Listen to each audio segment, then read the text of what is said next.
Hi there. Welcome to the podcast. I'm so glad you've joined me. Each week, we dive into the real, raw, and often unexpected journeys of everyday runners. Because every runner has a story, and every story has the power to inspire. If you've got a running story of your own, whether you've just laced up your shoes for the first time, or if you're chasing your 100th finish line, I'd love to hear from you. Sharing your journey could be just the thing that someone else needs to get out the door. And hey, if you're looking for a bit of motivation or want to keep running fun and stress-free, check out Zen Run.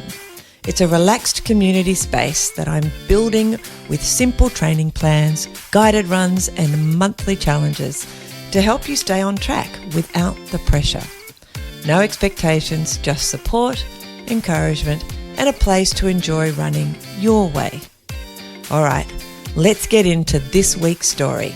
It's a good one.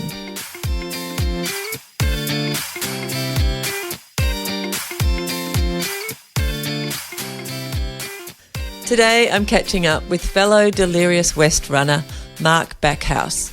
Mark is one of those runners who quietly gets it done between a full-time job, 4 kids and life's usual chaos. He's out running trails at 3 a.m, squeezing in training before the rest of the world is even awake. He didn't grow up running, but when he found it later in life, it stuck, and it stuck hard. We talk about how running helps him stay grounded, how he fits it all in, and what keeps him coming back for more. And of course, we dive into his epic Delirious WEST adventure, complete with sleep monsters and midnight trail magic. It's a fun, grounded and inspiring chat. I think you'll love it. Let's dive in. Today on Fit Mind, Fit Body, I am excited to talk to another one of my fellow Delirious athletes, Mark Backhouse. Hello and welcome. Hi, Michelle. How are you? Great to be here. I'm really good. I'm excited. I just said to you before, I know there was 60 or 70 of us who did it. Plus you've probably got the 60 or 70, maybe even 80 that did the 100 miles. So I could really just talk to Delirious people for the rest of the year until the next Delirious. Definitely good. It's only, what is there, 52 weeks in a year?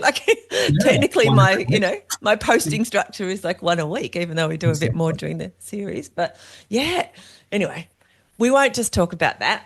What we're going to do is find out a bit more about you first, and then, of course, we'll dig into your Delirious a little bit too. But yeah, let's start with where you grew up.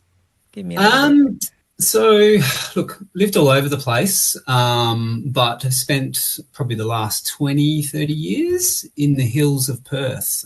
So very blessed to live in the hills of Perth, and went to high school up in the hills. And yeah, like I said, lived in the hills. Absolutely love it. I think the main reason I went to high school and, like I said, in the hills, moved away, then found my way back again. And I think it was the start of my running, career or interest that, I lived in an area where I wanted to come to this area in Perth that has a lot of trails. So the trails drew me straight away. So that's amazing. Yeah. Well, before we get into that, can you remember what sport was like for you as a kid?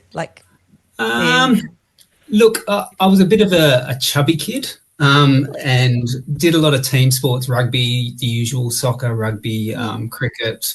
Loved all that, but I think it was more the solo sort of sports that drew me later in life. And sport was always a major thing in my life. But I think it just got, more important for my mental health and well-being as I got older, and just making sure I was healthy and happy. And it gave me that, and it still does today. It's a major part of my life for sure.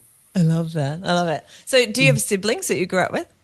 I do, yeah. Older sister, who's actually on my crew for Delirious towards the second half. But yeah, just one sister, older sister. Yeah. Okay. So, yeah. When you left school, what did you do? Oh, I'm probably one of those that did about 20 different jobs. I love those people. They're so interesting. Tried everything. About it. tried 6 different degrees. Or give me a potted version. Give me your Oh, version that you like to share.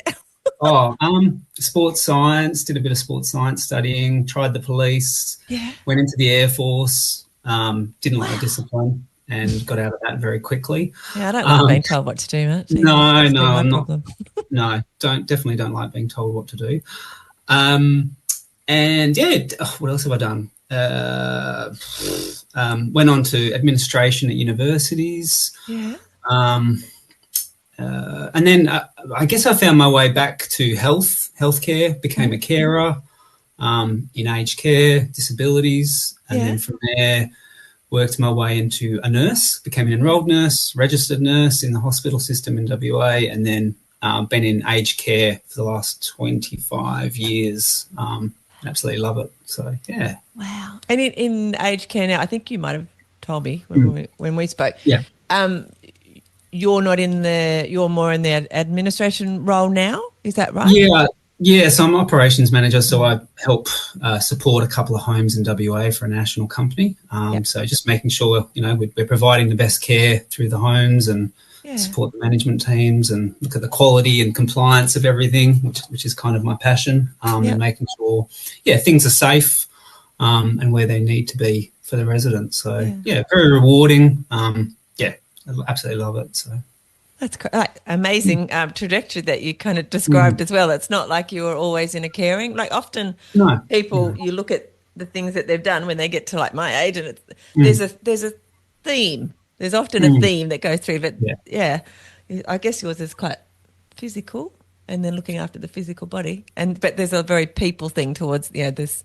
What you've chosen in the end is really people focused, isn't it? I think like any kid, I got out of school, didn't know what the hell to do, tried all sorts of things, and it was kind of like, enjoy helping people and being there for people and health in a health side. So that kind of, I knew that, so that kind of went from there, I guess. Yeah.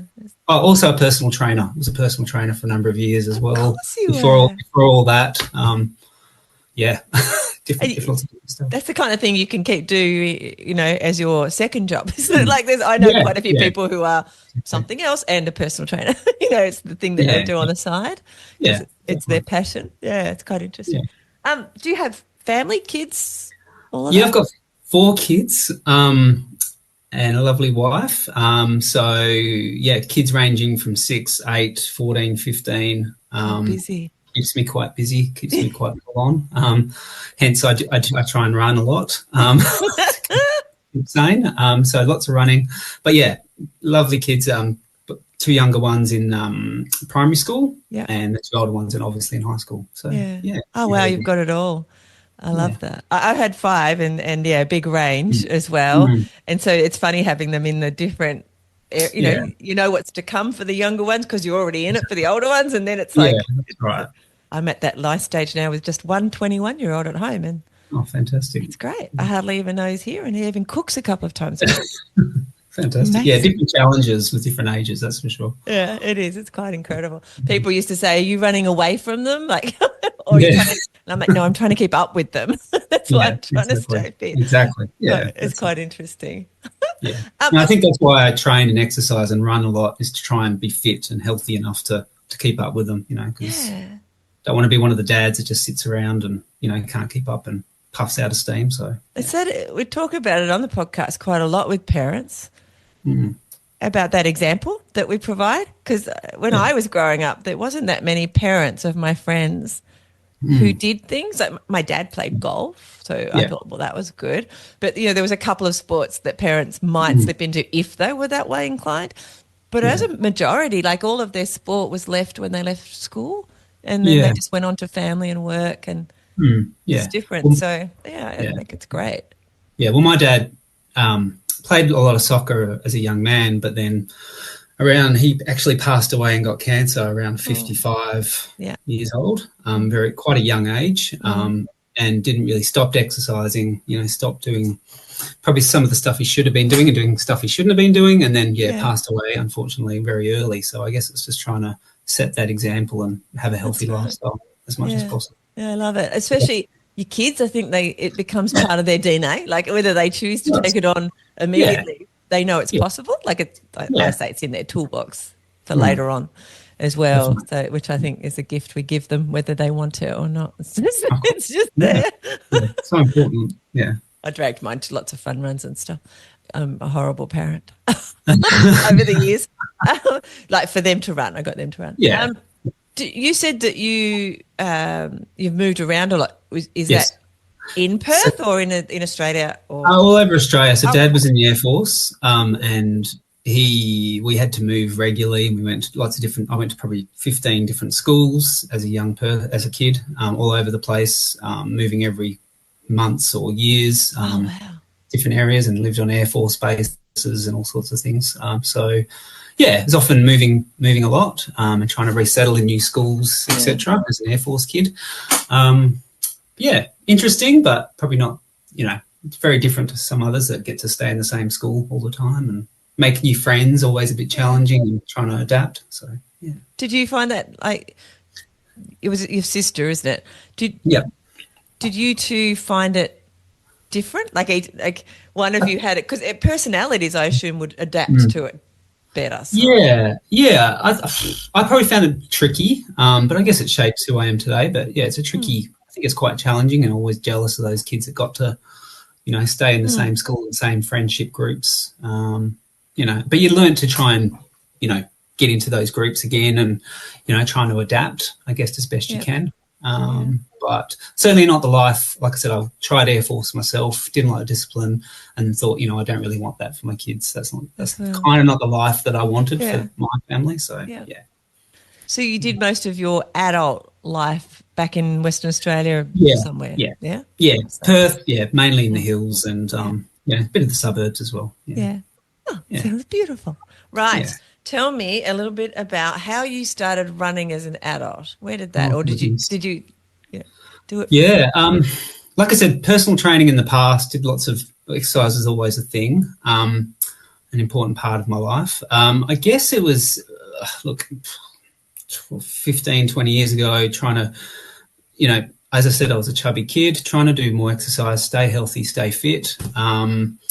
And it was really about, it kind of got more serious. I really enjoyed it. I did my first marathon in Rome, the Rome Marathon, about that's a long terrible. time ago. Yeah. Those cobbled streets. In Rome. Yeah, those cobbled streets were a nightmare on the knees. I heard that. And then kind of grew from there and just really enjoyed it. It was kind of my time running. It was my, I guess, time for me, very meditative. I love my kids, but it's also time for me, and I guess very meditative time, just to get out and enjoy nature.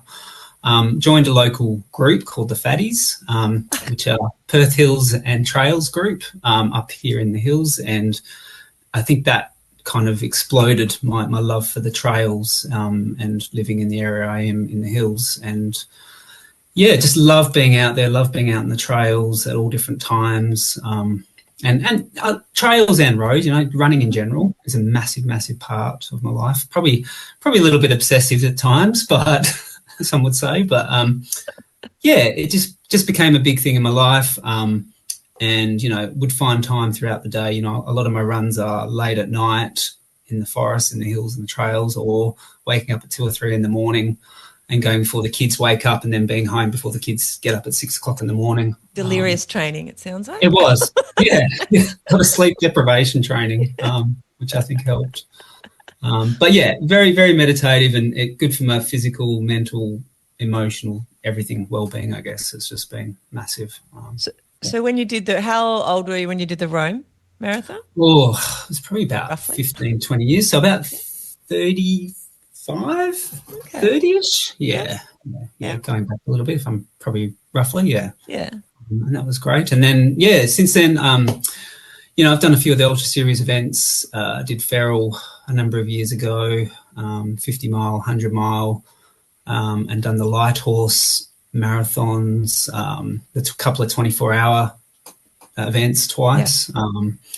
And I also ran a 100K overseas in England, as well, in the Kilda forests out there as well. So, a few different races. Amazing. Yeah, good. I really love going away overseas and trying to get a family holiday and, incorporate that into a race, much to my wife's disgust. But I try and, it's the best way to see another country, and really exciting. So I always I've done park runs in other countries, but mm, I've never actually done, yeah, a bigger event. And I often wonder what that would be like. When we mm, line up for Delirious, and yes, I mean, the logistics getting there from Tasmania, I will tell you, there was a mm, lot of things to think I can about. imagine. And it Yeah, was like, I remember thinking, oh, imagine if you had to take all this stuff or work out how you were mm, going to get this stuff a yeah, few days before because you arrived from overseas. It must be quite, yeah, yeah, Delirious is another story from, say, yeah. doing a marathon or something, but still, it's like, wow. Yeah, it would be tricky. And I remember hearing about you on the podcast, trying to bring your stuff over. Like, I can only imagine for such a big event, it would be pretty hard. Um, There's a lot of yeah, lists involved. definitely. Yeah, I can imagine. A lot of Exactly. planning. Yeah. And now my daughter's thinking about doing it with me next year, maybe. Oh, So wow. Yeah. that's double. Yeah. she's, Yeah. she's Lots in of Melbourne. planning. So, it's kind of, that'll be interesting. But we'll see. We'll see what happens. It's definitely possible, like Yeah. like everything. Um, so you like road running, and you also like trail running, Definitely. Yeah. as you Trails said. is probably my main love, I'll All be right. honest. But yeah, love all sorts of running. Yeah, everything. I'm not super fast, but yeah, love the trails and love being out. Yeah, just moving, I think, really. I mean, you've kind of touched on it, but what do you think motivates you to get out the door? Um, Why has running been the thing that's been yeah, the answer for you? I think it look, I used to think it was all physical, but Mhm. I think it's not. I think a lot of it to me is mental. And like I said, it's meditative. It helps clear my mind for work, helps keep me on track. Yeah. A lot of the time I work out my life's, like everyone else, probably the Mhm. life's problems and, Yeah. what am I going to do today and how am I going to do it? And, just trying to get clear in my own head what I need to do in my day to day or what's going to happen next week, etc. But it I guess has a calming effect. I'll be after a run and feel fantastic. I feel the endorphins, the Hmm. dopamine, everything's rushing and feel fantastic for my day. And early mornings are always the best run because you feel so great for the rest of the day. Mm. But yeah, I think it's just the physical side. Yeah, great, feeling healthy, and and also I guess showing to my kids that it's important to keep moving, and being a bit of a role model for them as well Mm.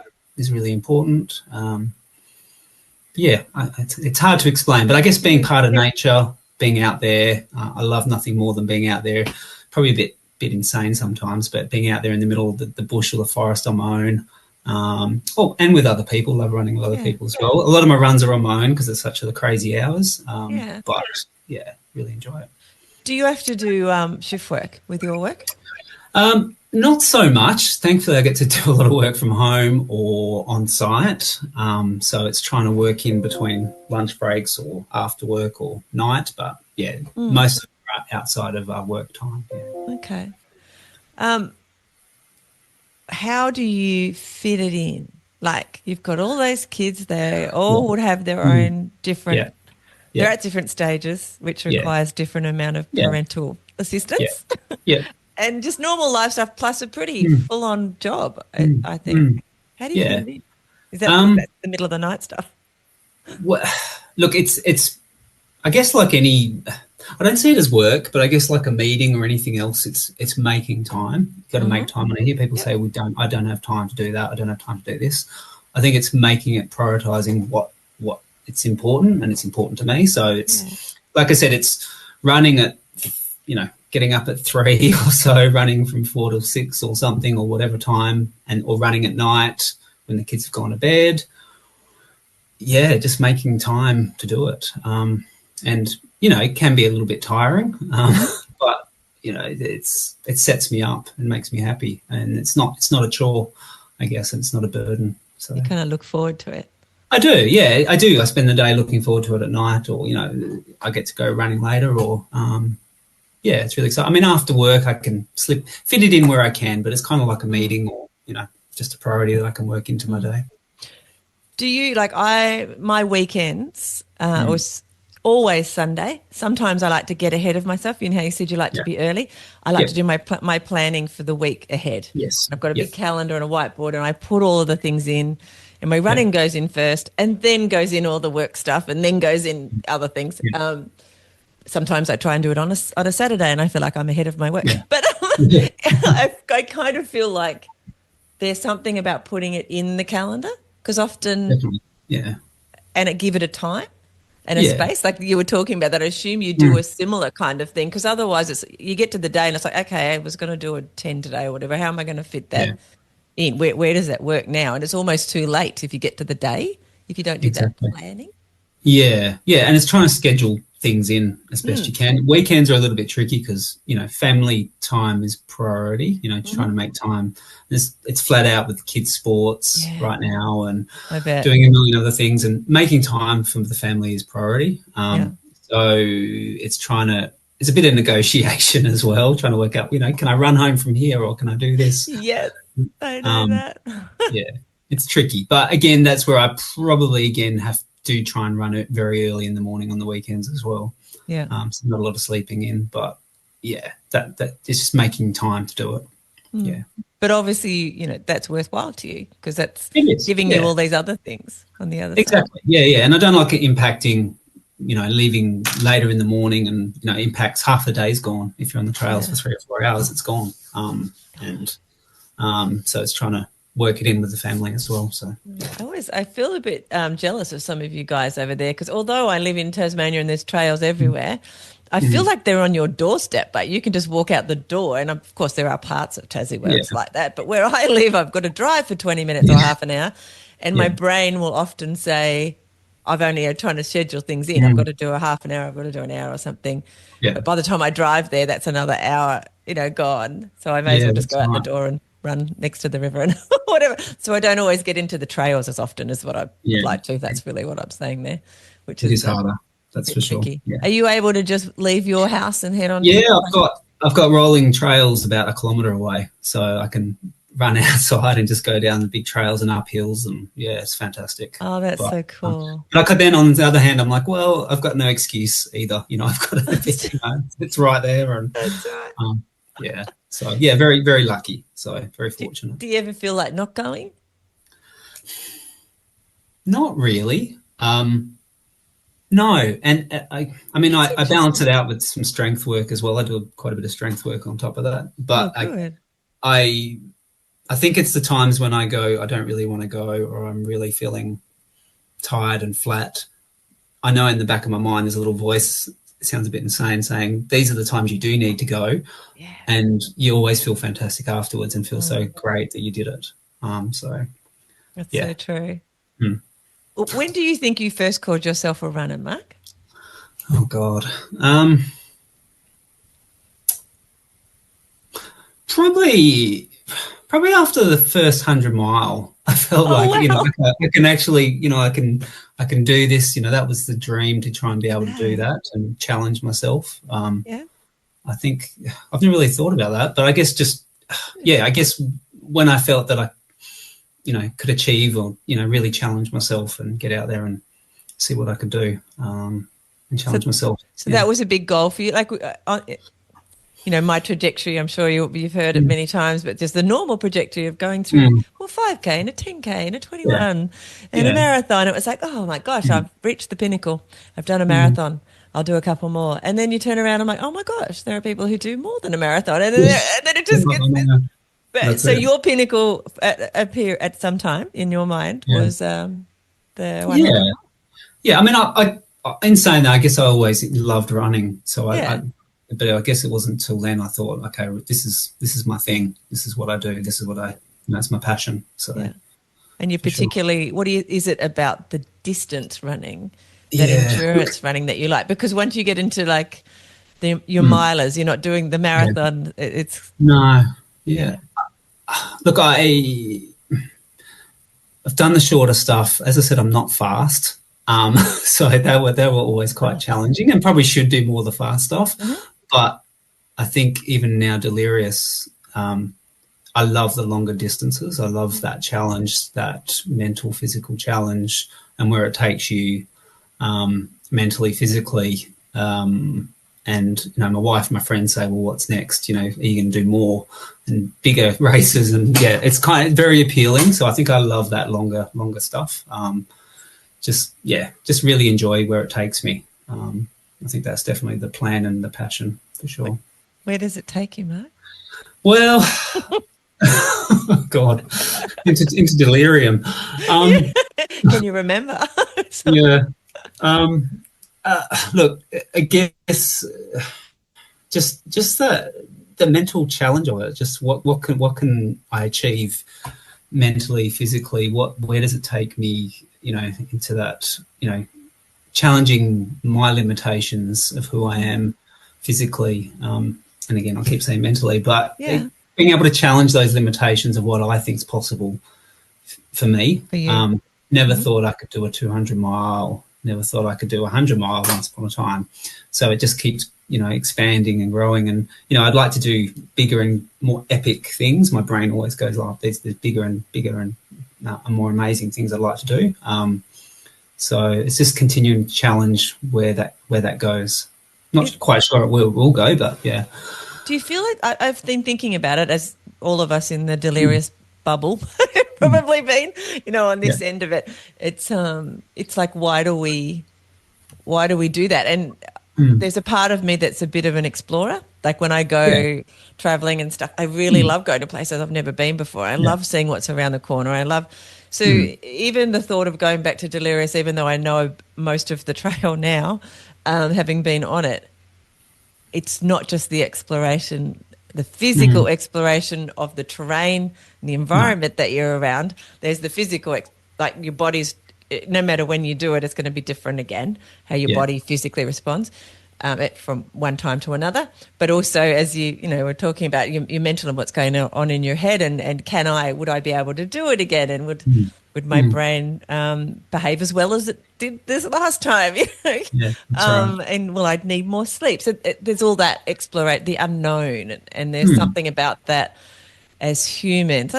Maybe not all humans, but I think a fair portion of them have this kind of curiosity and exploration stuff that we want to dig into a bit. And definitely, I think it's the adventure aspect. Some people are adventurous, some people aren't. And I know a lot of people probably the same as going, well, why would you even do that? Like, why would you think about doing that? Like, I think it's a certain person to some degree. I'm not sure. That wanting to be uncomfortable as well, which we talk about a lot on the podcast.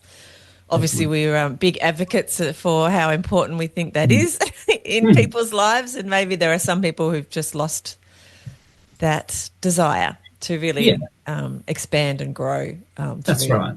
Discomfort, which is the only path through it, apparently. Like if you want to get a new job, you have to sit through that uncomfortable interview and do that, just in the real world. But that's how we move forward too. I think you've got to be comfortable with the uncomfortable, but I've heard that, but it's trying to, that to some people just doesn't sound probably sane, I'm sure. The couch and the telly seems way more inviting. Mind you, when I'm out there running, as I think you've probably heard me say, I'm often thinking about the people who are sitting in cafes having a nice coffee. I'm like, that'd be nice. I could be doing that. Exactly. That'd be nice, yeah. So it's, I think we like the contrast when we're in a bit of pain. Mark, how long do you want to run for? How long do you envisage your running career to be? I'll run till I can't run anymore. I think it would forever until I'm an very old man and in my deathbed. And I think if I couldn't run, I'd find something else to do, whether it be cycling or swimming. I'd find something because it's just ingrained in me. But to answer your question, forever, as long as I could, really. Forever and ever. Yeah, for sure. It seems like a silly question after all that we've talked about already. But if you hadn't adopted running, do you think there'd be something missing in your life? Like, is it giving you something that maybe would be not there? Oh, that's a hard question. I'm not sure. Like, I think it's such a major thing. If I didn't have it, like, what else would I do? What else? I think I'd find something else, for sure. That's a tough question. I think, yeah, something would definitely feel missing, but I guess there would be something else. Something would pop up. Something would definitely pop up for Something sure. physical that Yeah, you could challenge yourself yeah, in. yeah, definitely. Yeah. Yeah. Because I think it's just that moving in some way. I think it's just, I think it's, so important. And as I mentioned, my dad, it's just something, he didn't move as much. So I think that's something I'd have to do. And yeah, I'm probably a little bit ADHD, my wife says, and I'm constantly moving. So maybe that's, it has to happen. A few years ago when a lot of adult people were being diagnosed with ADHD, I did a couple of things. Oh, yeah, I answered yes to a lot of those things. And then I did some research, and there was like, I typed in, and you could do this, how many runners have ADHD? Yeah. There's quite a bit of stuff out there about runners with ADHD. And I'm like, oh, not really surprised. That's how we manage it. I wouldn't want it any other way, and I certainly wouldn't want to do anything. I don't know if I've got ADHD or anything, but certainly I can fit a lot more in my life. I kind of, when people say give a busy person something to do and it'll get done, it's that kind of thing. I wonder whether it's because our energy levels are a little bit higher because we're, fit, I guess. Could be, for sure. We could do more. always made me laugh. Do you prefer to run with things in your ears, or do you prefer without, or a bit of both?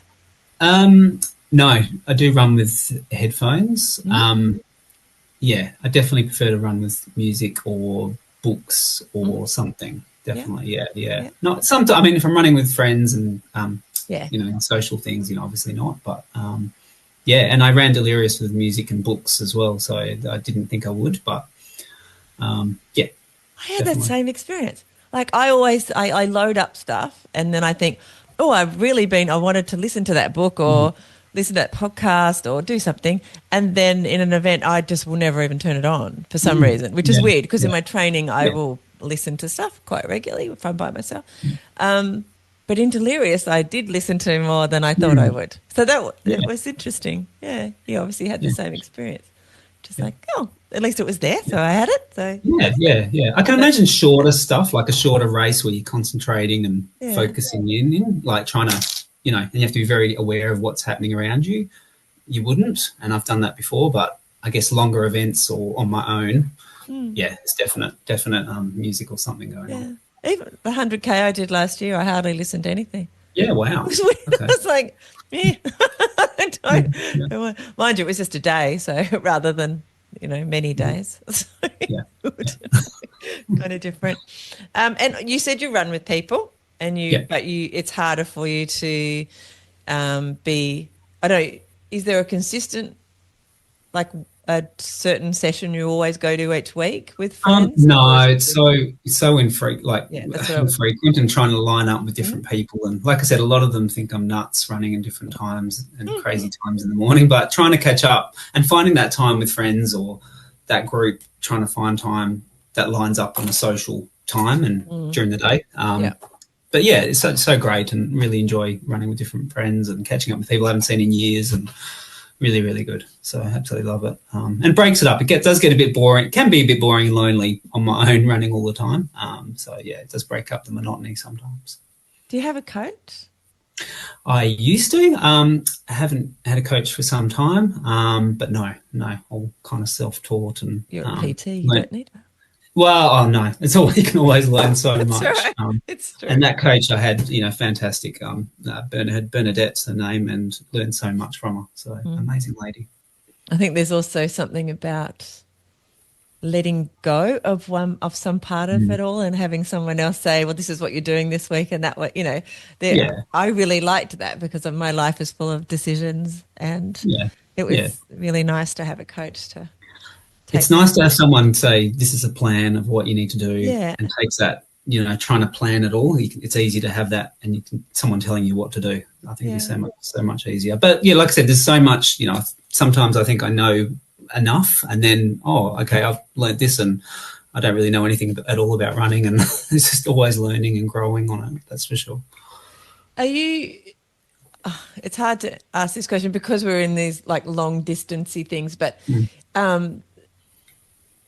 what drives you because some people are driven by, and it will change as well, it's not like a set thing, but driven to go faster or driven to go longer or driven to explore more. And maybe we've already answered it, but it's that like the real drive to, you want to go faster or do you want to go I think it's longer. I think Longer? it's further and longer, and challenging that. And I think that's where Delirious came in. It was going further and longer. And or higher, going higher as well. Oh, yeah, sky running. Yeah, going higher and further, I think would be the main one. I mean, it'd be nice to have that speedy, fast at the same time. That would be lovely. But I think you break yourself more, frankly. Yeah, So, definitely. like the speedy stuff. That's always when I injure myself when I do some speed sessions. Yeah, It's just it's hard. So hard on the body sometimes. I love it. I like speed work. Yeah. It hurts. The first a couple of minutes I love. I just love that feeling of speed before the pain and the lactic acid gets in. But it's like, I love that feeling. But yeah, I always hurt myself. Is there, and you don't need this, but that kind of limit? Do you ever think of that? Because yes, you can go further, but what's far and like, it doesn't, you don't have to answer it. Like it's not, there is no finite answer to it because it's just there, because at some point it has to be enough, and or maybe it doesn't. Why does it have to be enough? I don't know. Maybe it doesn't have to be enough. I haven't hit that point yet, but I guess it's, I probably do things to a bit of the extreme at times. But I think I don't know. I don't know where that limit is. I don't know yet. But obviously, it's when it takes away from other important things in life. I think I said like family and stuff. That's a good point. That balance. And, balance between work, family. I'd love to just run for a job, but that's not. Some people do have that job. I've seen them. Yeah, I'd love that job. But as long as it doesn't impact other things in life, it's a balancing act. I think that's the limit. I think, and I'd like to go further within those limits. I think. I wonder if we'd love our running as much though if we had to do it for a job. Yeah, that's a good point. Yeah. Think about that. Like, I could handle it. I think I could handle it. It's funny. No, I would like to have more paid work within the running space, but not based on my running performance, if that makes sense. Exactly. So, that's my aim. We'll see one day. Yeah. Now, I would love to talk to you a little bit about Delirious, and then we can talk about some of your future plans, which we did touch on a minute ago. But tell me how you're Delirious. This was your first 200 miler, am I right? Yeah, first 200. That's what I thought. So, number one, why? Why did you decide Delirious? So I was, I'd seen the Delirious event for many years in the background through Ultra Series and different forums, and it always spurned my interest, and I thought, I could never do it. And there was a competition on Facebook through the Ultra Series about winning a ticket. Ooh. So I managed to get that and got a half price ticket, and other people saying you should do this. And I'm like, okay, now's the time. So I signed up, put the training in, and, it was just, just really excited to do it, and just really test very scared, very nervous, but obviously give it a go. And that, I guess, and the idea was, just to try and push those limits, as I said, and have a go, I guess. Yeah. Exciting. Gary. But I guess from there, just, putting in all the effort and the training. I think that the training, enjoy the events, but I love the training probably a little bit more. I love the process. I love the build up to try and get into that start line. And then it's kind of a bit of a letdown when it's done. It's like, now it's done. So look, fantastic event. Like it was everything I'd imagined and hoped it would be. And, set off through the start line. Was a little bit disappointed, couldn't start at Northcliffe, but obviously that's fine. The day before I had a little you have run to out. go back, apparently. Sorry. Yeah, no, exactly. That's what Kev said, and everyone else. Exactly. You've got to go back now. Yeah. But yeah, look, loved it. Look, I started out giant tingle, obviously like everyone else. Set out probably a little bit faster than I should have, but, the nerves were kicking in and really enjoyed it and was feeling great. And it was downhill. It was downhill. That helped. That certainly helped. Look, ran on my own most of the time. Got to Broke Inlet. It was funny. I tagged on with a couple of other people and got there, and my feet were took my shoes off, and feet were absolutely black and blistered. And I remember a couple of the other guys were watching me, and I was trying to wipe all the dirt off my feet. Forgot there was wipes there, and I think they took pity on me and laughed at me a little bit, and got some wipes and cleaned my feet up. But from the early onset, I had blisters straight away, like everyone else has mentioned. Yeah. And don't really struggle with blisters, haven't really before, but obviously different environment and running that distance. Probably the jogging downhill didn't help. No, definitely didn't help. Didn't have any crew probably up until Walpole. Oh, you were screwed. Sorry. Yeah, I was a bit. But, walked along probably from Broke Inlet to Mandalay with Stephen and Hugh, and we did a fairly fast hike. And that Stephen, my goodness, he can hike fast. So it was like a mini run. And I remember getting to Mandalay, and Lee, one of the volunteers, saw me and helped, bandage my feet back up a bit, fed me, made sure I was okay. Was feeling pretty exhausted by then, already pretty early on, and I sat in a chair and just rested up and put my feet up. Couldn't sleep at all. Because this would be quite dark, like middle of the night time. It was middle of the night. God, I can't remember. It's probably like 1 or 2 in the morning, kind of. Yeah, somewhere around there. And didn't sleep. Nothing. So I jumped back on the trail and off I went and kept going. And travelling pretty well. Managed to meet my crew was my mum and my sister. They helped me out, and first spot was Walpole. Met up with my mum at the time, and again didn't feel tired. I think the whole sleep thing was worrying me because I wasn't sleeping. Yeah. And by the whole event, I didn't sleep any more than an hour. Oh, for the whole thing. But I'll get to that. And I remember Sean walked up to me at Walpole, Sean Kaisler, and said, he said, are you questioning your life choices at the moment? And I said, no, I'm okay. But hashtag whatever that is. Yeah. But concern, I just said, look, I'm worried I'm not going to sleep at all. And he said, just see it'll come when it comes. Felt great. Got through to Treetop Walk. And this was probably one of the lowest points I had in the race. Was feeling my leg on the anterior part of my right leg around the shin was hurting and aching quite a bit. My crew hadn't arrived yet, and I was sitting there. I was getting cold, and was just sitting with the volunteers. And they arrived. Again, put my feet up, tried to rest up a little bit, couldn't sleep again.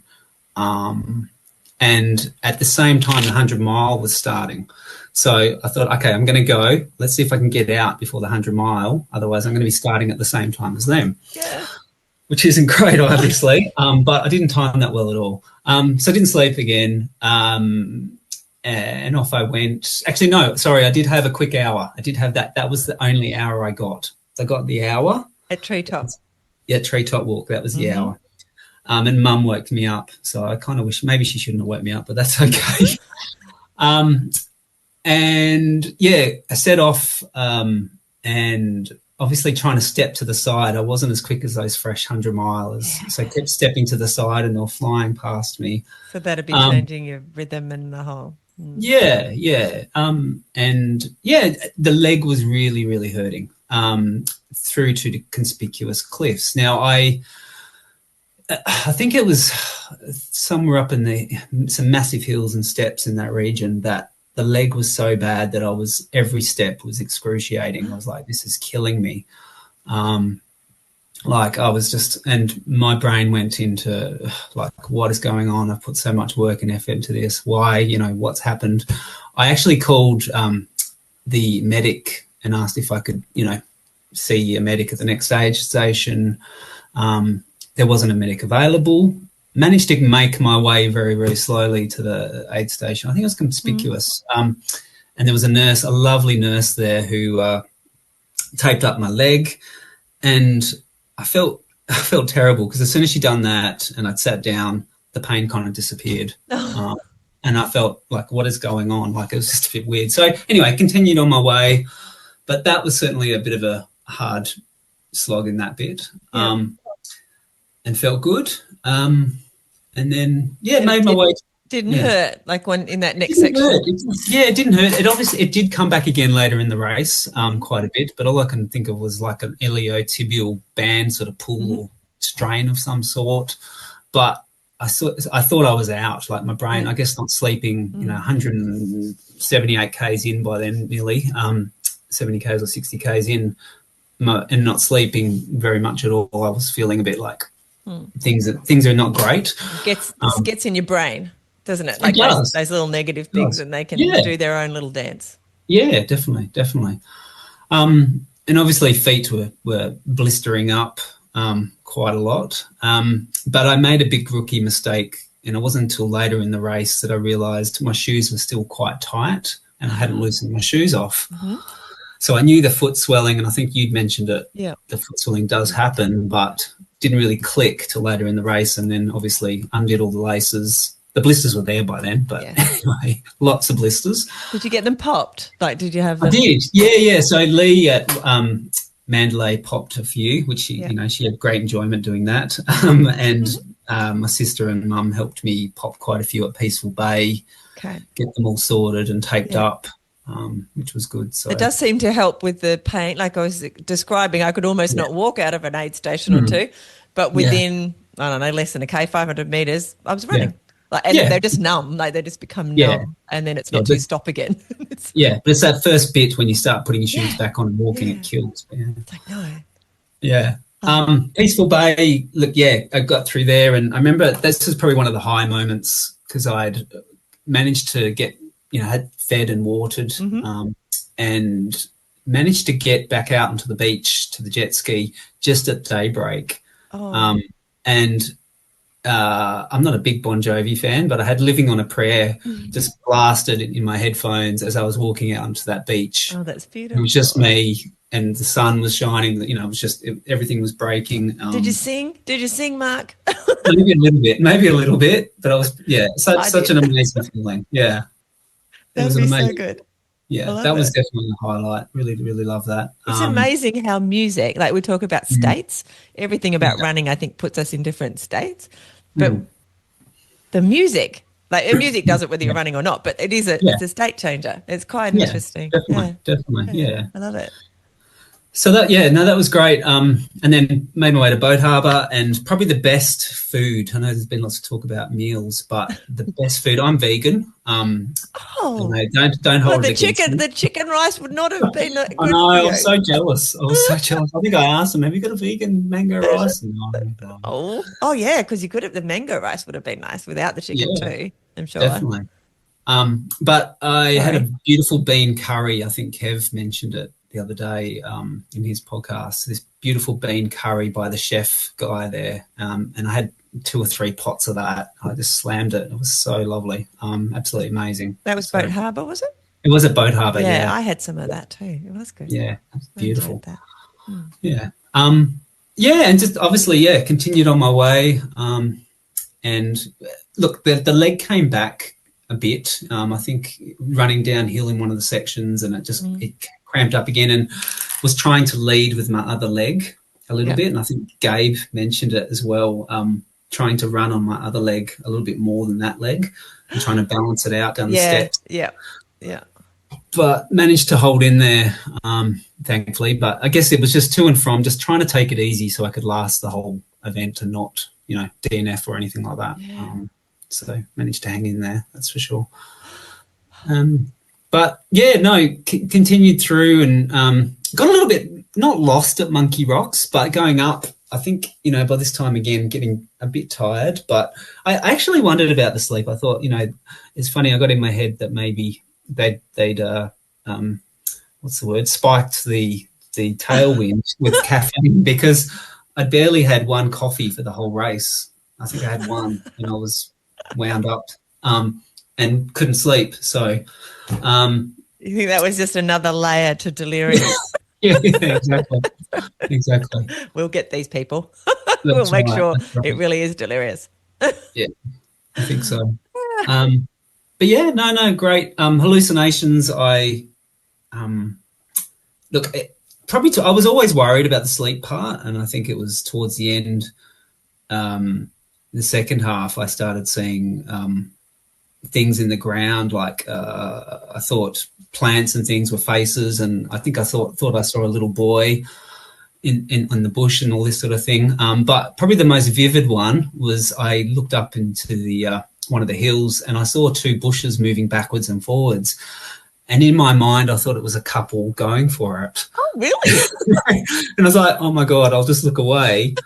This is And then I know, I thought, what are you doing out here? Why are you out here? Why are you doing this? Find a room. And then I got further on and realised, obviously, it was just two bushes swaying in the wind. But yeah, I was pretty sure that was definitely happening. So funny. Oh, you didn't have any pumpkin problems? I don't know. No, mandatory pumpkin. No. no. I love that one. Yeah, And that was a he good had one. fairy lights on the ground as well. I'm so jealous. I wish I had fairy lights on the ground. It'd be so cool. Yeah. I just But had that was frogs, but they were real. Oh, they were real. They were everywhere. They were everywhere. Trying to dodge the frogs on the ground. And the spiders in the Yeah. at your head height. Yeah, big orb spiders. Yeah. Right. I have to mention though that I can't remember where it was. I thought it was further back at the start. I was running and I felt something whack the left side of my leg. Oh. And I looked down, I squealed. There was a brown furry animal hit me in the leg and it ran off quite quickly. And I'm thinking, what the hell is that? And I initially thought a kangaroo or wallaby or something, but it squealed. So I thought maybe a boar or, I started getting in my head, do we have Tasmanian tigers in WA? Like, what is it? They do squeal.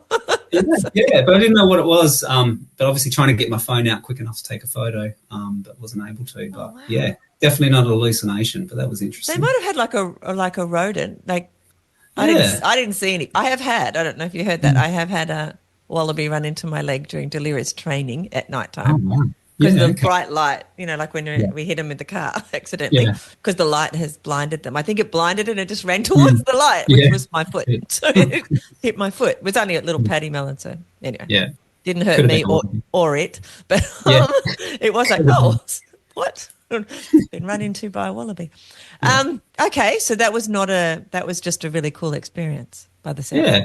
Yeah, it was interesting. It wasn't on the same side that you had your sore leg? No, it was the other leg. It was the other leg, actually. And I definitely wasn't hallucinating. It was quite interesting. It's a shame on my own. I'm thinking this really did happen. It's not an hallucination. It did happen. So, yeah.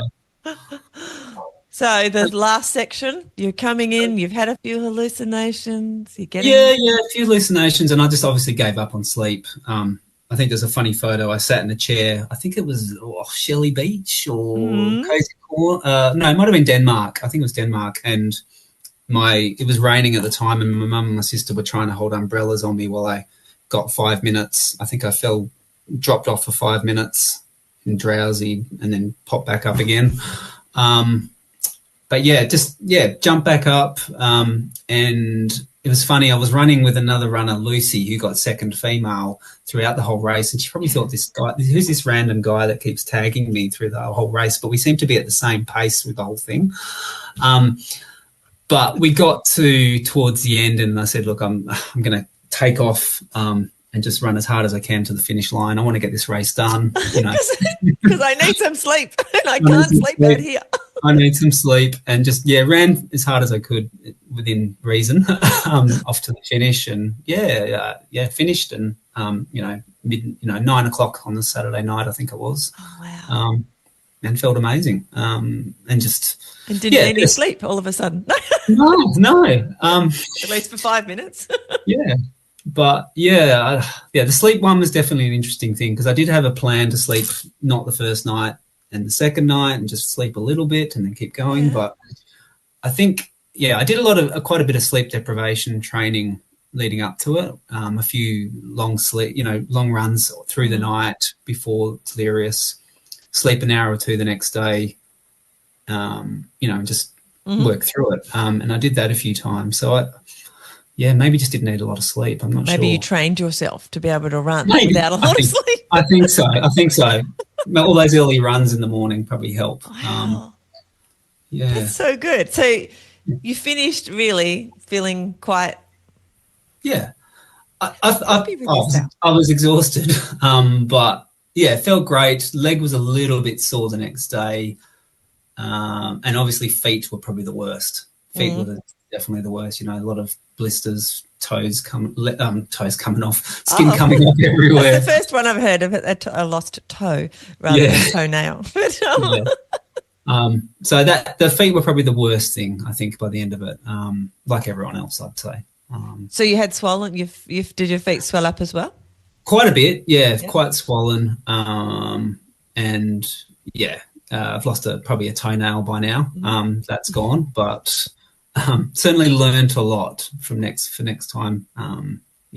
That's for sure. So what did you learn? What do you think, at least now, because there's, I'm sure, another 11 months of processing to go. That you would apply to your next big adventure? Don't worry about sleep. I think it'll come. I think, as Sean mentioned, it'll come when it's ready. And trying to schedule sleep for me, I know everyone's a little bit different, but for me, it was just like, let it come when it's ready, and sit in a chair. If you sit in a chair and you fall asleep, fine. I'm not even going to try. I wouldn't even try and sleep. Just let it come when it's ready. Loosen the shoes. Or look at some other shoes. They always say go a shoe. I think I heard a shoe size, half size bigger. Yeah, ready for the race. And do that. I don't know. Just keep running. Don't overthink it. And just see where it goes. But not worry about the sleep was probably the biggest one. I think that's it really. Just, and just keep eating. I don't think I ate a hell of a lot throughout the whole race. I ate a lot of between the aid stations. But I felt like I was cheated. Like, this is supposed to be a moving picnic, but no one said, but you won't really feel like eating. So it's not really. That's right. That's Who right. cares? Exactly. It was kind of weird. But anyway, I'm sure it's different every time you do these things anyway, and so maybe you respond differently. There was something about having, like, I had pajamas. I feel it sounds so decadent when you guys were just like lying out on a chair trying to get sleep. Like, I had pajamas and a bed, and I would just lie down and I went to sleep immediately, and then I woke up 2 hours later, like 4 times. Wow, that's like amazing. 2.5 hours on the last one. Simon goes, "Oh, you've got plenty of time. Have an extra half an hour sleep." So. That's amazing. It's like, That's I'm great. like, I could do that much faster if I didn't sleep quite so much. That's right. That's amazing. That's really good.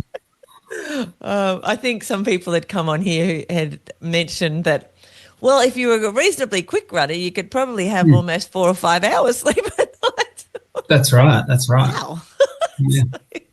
Well, I felt bad because some of the front runners, I caught up with some of the front runners at some point, and then obviously they took off, but they were saying, I've just had 3 or 4 hours sleep at the sleep station, and they were miles ahead. And I'm like, how did you do that? Like, how do you, just so quick. But obviously it'd be great. I think it'd be great to be able to sleep and just keep going and be at that speed. But I guess everyone's different. It's such a different, like, we're used to running races that are done.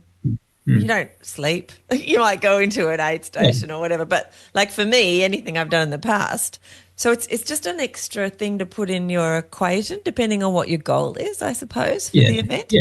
That's to manage. And everybody's doing the same thing, but there's something about it that, I don't know, like, everybody needs a bit of rest, and I think most people got at least 45 minutes or something. That was the most maybe I've heard of recently.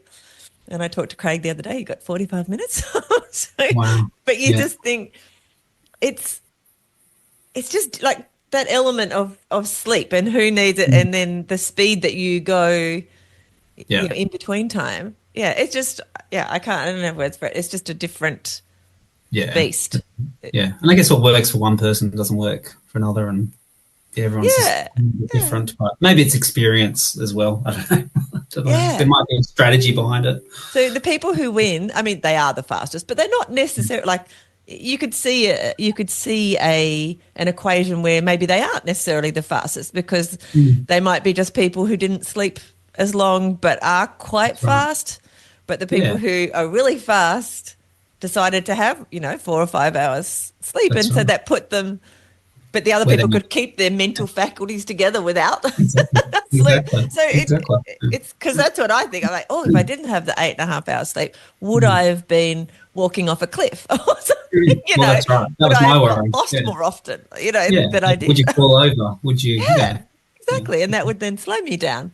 And I would probably end up being more of a shuffler than in the running periods when I ran.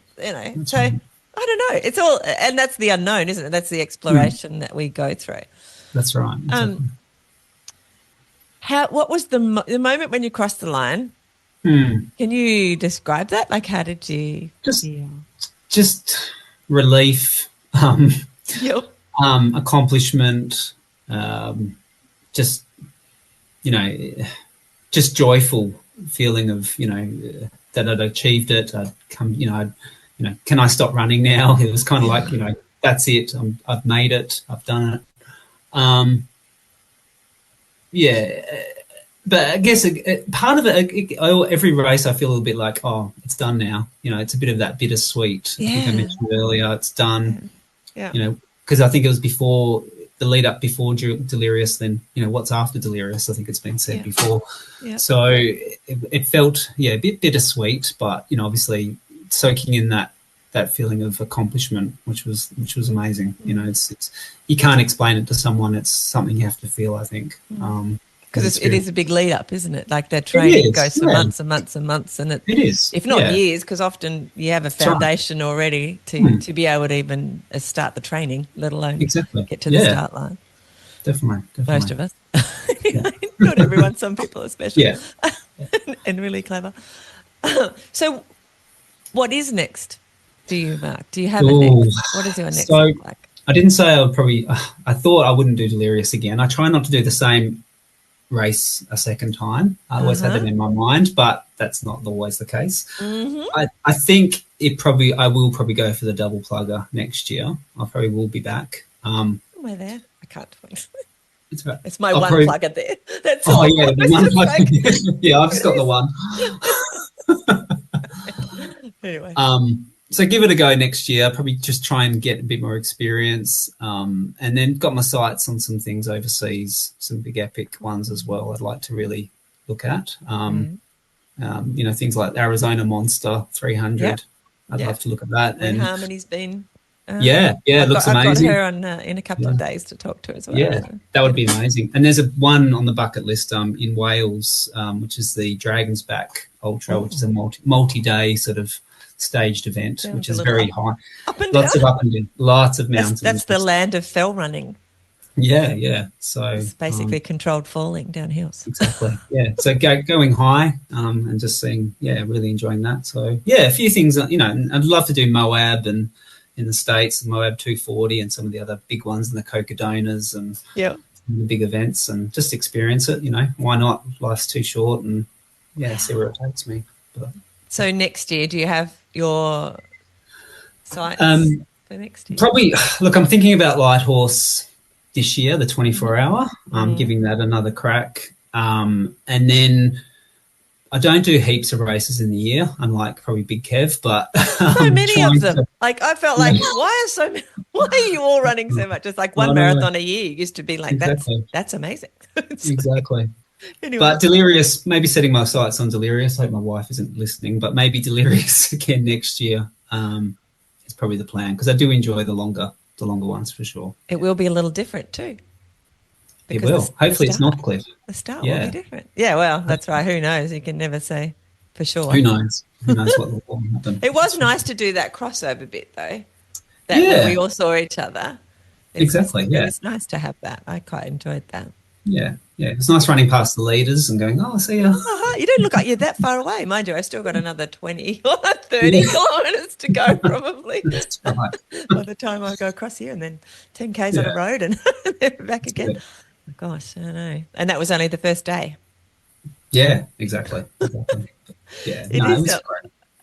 I wanted to before we wrap up, but there's that feeling you get at the end of an event, which Mm, you described, to where you all of that energy and all of your thoughts for not all of it, but a mm, lot of your thoughts for some time now have been put towards this event. mm. And I think even it was Kev that just said it's just the event is the icing on the cake, the Yeah, all of your training and all of yeah, that is really, yeah. which is what you kind of described too, that's what you really Mm, enjoyed. But it was the culmination of all of that. And okay, the now what? And it's how you deal with that, because that's a mental mm. game. And I It think is. we all go through a little bit of ups and downs after an event like Mm, this. Because mm. unless you have, whatever your next goal is, I think Andy and Dell are currently walking on the wall Yeah, of China. So sounds so they had a amazing. next focus, and maybe that helped Mm, them to smooth yeah, that bit out a little bit. But there is a kind of, this has been an epic goal. Now I've reached it. mm, What's the next? Do I have to have there's a, yeah, yeah, and if you don't, you kind of, yeah. yeah, But what is it that needs you to have that next? yeah, Why exactly. do you Like, have to have that? what Like, do you? pushes us to do want to Yeah, yeah, want or think we need to have the yeah, next thing to lift us up, or can we find that yeah, in our brain without and our thoughts without actually having to do something external? So yeah. it's It's interesting. It's it just is pondering interesting. stuff, but Yeah, yeah. I I think so. always notice that when I finished a big event, no matter what it is, how to Yeah, you want to hold it, that yeah, feeling that you've got it when you cross the line, and the satisfaction, all that stuff you described. yeah. It's But interesting, but I you think it's can't. yeah. I think it goes up and down. Like I find that, like right now, I'm very happy. Like I'm back Yeah. training and doing whatever. But I think in time it'll come back up. Like I'm happy and not trying to push so hard for the next thing. But Yeah. you know, at times I think there'll be something will change and go. Okay, well now's the time to go again. So yeah, it's an interesting one, something to think about for sure. You'll hear something or read something, and you'll go, Yeah, "Oh, that's right." I that's think right. Delirious 2026 is going to be released today. Anyway, you don't need to know that. You don't tell your wife. I No, won't tell no, Simon. no. Keep that That's quiet. right. Mark, it has been an absolute delight to get to know a little bit more about you and why Yeah, you run and all of that. And to yeah. meet you in person was wonderful as You well. too. So You thank too. you for that. No, thank you. Thanks for listening to podcast. That's also Oh, awesome. absolutely loved it. And it's been amazing listening to all the different characters and listening to everyone's experience and the lead up and their journey and yeah, and listening to you as well. So it's been amazing. So thank you for doing the podcast. It's been really good. Well, hopefully you won't go away. You keep listening to the podcast, even if we don't Oh, yeah, always for talk sure. about Delirious. For We'll sure. see. For sure. As we said, Definitely. we've got plenty of fodder. We could probably talk about Delirious every week, Well, we could. We could. leading up to the next one. Um, if Is there anything about running before we wrap up in a Mm. minute that we haven't touched on that you would like to share, or have we been pretty thorough in our ins and outs of your Look, running and Delirious? I think so. I think you're trying to explain what running means or how it feels to people, and they don't really get it. But I think it's just, as I said, it's individual, and it doesn't have to be running. I guess it could be anything, but I think it's having a why or having something in your life that pushes you along and gives you that love and that passion. I think everyone should try it, or it's such an amazing thing. But yeah, running's amazing. And it's accessible. That's it. It is. It's cheap. Yeah. Yeah, you could just get a pair of shoes and head out the door. Oh, that's not cheap. That's the only thing you need, though. Yeah. If you Yeah. look around, you can get some deals. Yeah. It doesn't Exactly. matter if they're last season's whatevers. That's right. It's That's fine. They right. still work Exactly. fine. Yeah. Exactly. Exactly. Just not, what is it, Dunlop volleys that are so many people. So they go, I first That's right. ran with Dunlop volleys. They weren't Yeah. good. so not those. If somebody comes up and says to you, and you're perfect to ask this question because you've got the PT training as well, they say, Mark, I want to start running. Where do you send them first? What's your advice? Probably, look, be careful. Probably good to make sure you're healthy and fit enough and safe, and do the medical. I'm going to say the medical hat on, and nurse background is. Tell the world you work in. Yeah, get checked and make sure you're not going to have a heart attack. Risk mitigation. Yeah, that's right, risk mitigation. But get out there, get a pair of shoes, and just start off easy. Just walk for a bit, run for a bit, and build from there, and just see where it takes you. And then if you need help, ask someone. Don't be scared to ask for help, and reach out to people that might know a little bit more, and go for a run with other people, and see where it takes you. Yeah, I love it. Well, Mark, thank you very much. Massive congratulations on achieving a 200 miler. Go you. Can you imagine what's coming next? Thank you. Thank you so much for sharing your story on here. Really appreciate it. Oh, good. And good luck. Loved it. Thank you. Good luck for your next bit. Thank you. You too. Thanks for listening. I hope today's chat left you feeling just a little more inspired to get moving, whatever that looks like for you. If you've got a story to tell, please reach out. I'm always looking to share more real running journeys that can lift up and encourage others. Whether it's a little win, a big goal, or just why you run, I'd love to hear it. And if you're looking to keep your running fun, motivating and totally stress-free, have a look at Zen Run. It's a low-key space with simple training plans, guided runs and monthly challenges to keep you going without the pressure. Until next time, keep running, keep breathing and keep showing up for yourself.